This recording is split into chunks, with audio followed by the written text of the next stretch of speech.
Hi guys, today I have to admit that I was wrong on an issue, or at least didn't give you the full picture.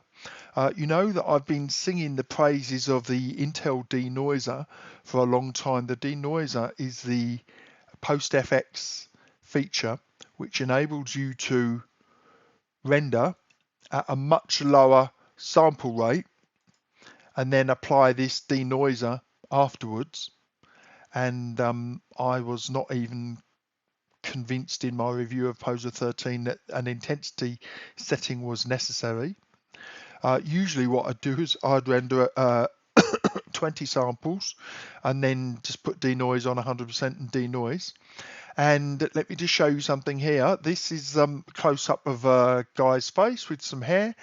And what I want you to have a look at is the skin pores here. Now, I will just say I absolutely hate renders that focus on skin pores because it's not realistic. You never see the skin pores of a person in real life.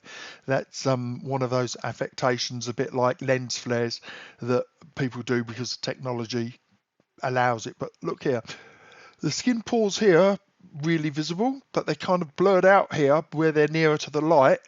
Now rendering exactly the same scene, these skin pores are now visible. Now, what have I done differently? I've turned PostFX off, but I've rendered at 60 samples. So obviously when I render 60 samples, the render time goes up through the roof. And people said to me, oh, well, the trouble is using the denoiser is that it crushes detail. And I was quite sure it didn't. If you had your initial samples high enough, but quite clearly here it actually does. So this is without but a high sample rate, and look at, and funny enough it only does it on this cheek here near the light unless it's an angle thing, but look how much different that is. So quite clearly the denoiser does have a cost in terms of detail. However, the one with the denoiser on, this one, took 26 seconds.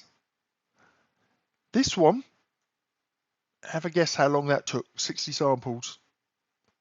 241 seconds, 242 in fact. So that's what, one, two, lots of times more. 8 times as much, something like that. Almost 10 times as much. So I'm still going to use the denoiser, but especially for animation, but for final renders, I don't mind the 5-minute wait for a final render, but I certainly won't be using it while I'm developing scenes. And what was I going to say? Something really insightful. Oh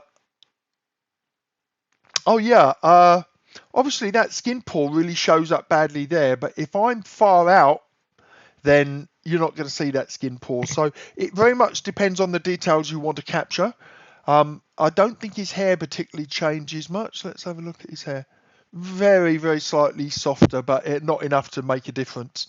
And it's conceivable that you could bring some of that back up with a Photoshop sharpen mask of some sort anyway. So, you know, it's still scene dependent. I'll continue to run at 5 with a denoise for my work in progress, maybe 20 with a denoise for final, and for a few rare scenes such as this where I want a really beautiful close-up, maybe I'll turn denoise off and set my samples up to 60 or even 75.